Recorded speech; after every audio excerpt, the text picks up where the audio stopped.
This is Peter Rubin flying solo this time for a very special episode of Game Life. I'm here on Microsoft's campus. We've got an exclusive look at something you might have heard a little something about, but we're the only ones with the details, so let's take a look.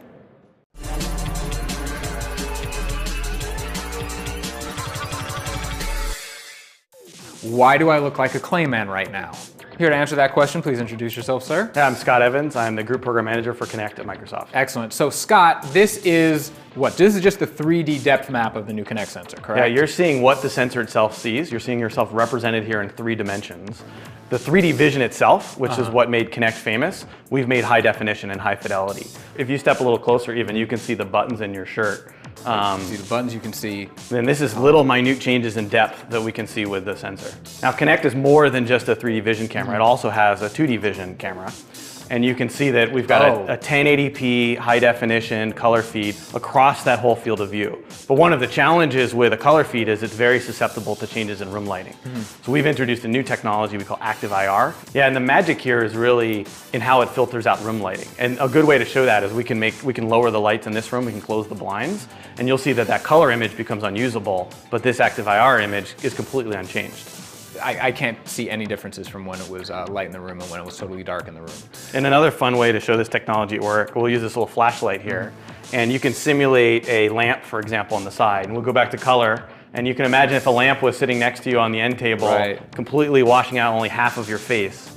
And if we go back to active IR, we can see that that light is completely removed from the scene. Let's bring the lights back up. Okay, yeah, so all of this, I should just point out, this is just all what the Kinect sensor sees and hears before it gets worked into an experience for you at home with the Xbox. Exactly. And now the first capability is skeletal tracking. Okay. This was one of the core techs that we introduced with Kinect for 360. And you see that we've taken skeletal tracking and leveraged that 3D vision and made it high definition as well. We've got more joints, more expressive movement.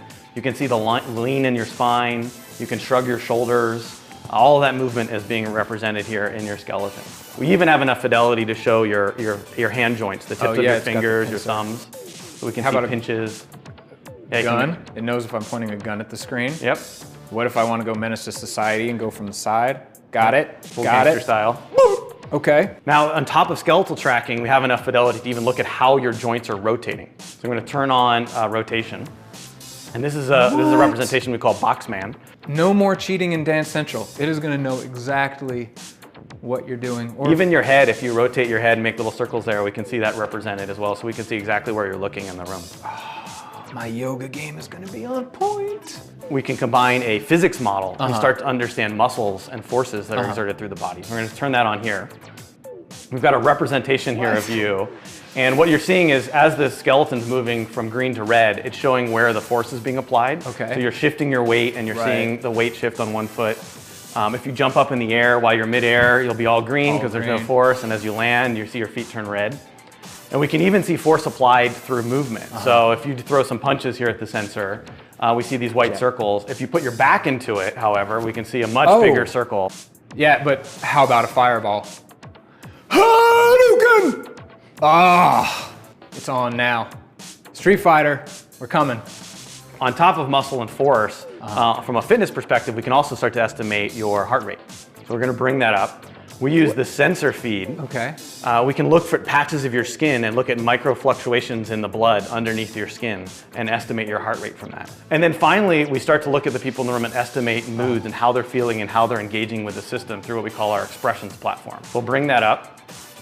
And here you can see that we've zoomed in your face and we can show if you're neutral or smiling. We can see if you're looking at the system versus looking away. Maybe you're reading a newspaper or playing with your smartphone. Now, did you actually use me as a reference for this expression guy? Because that's uncanny. It is a very close resemblance. That's our generic representation of what's going on. So I'm going to jump in the scene with you. I'm going to grab a controller.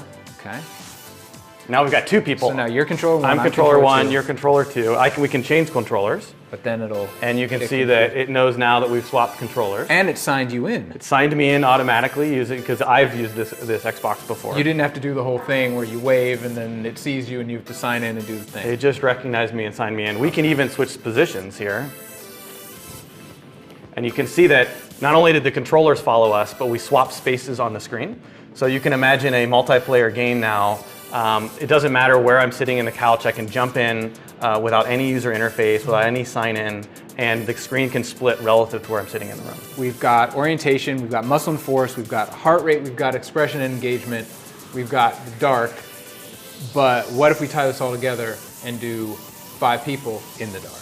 We can do 6, but we'll do 5 here to fit them in. All right, we'll slow it down for you then. So I'll bring up skeletal tracking again. Let's bring some friends in. Yeah, let's cut the lights.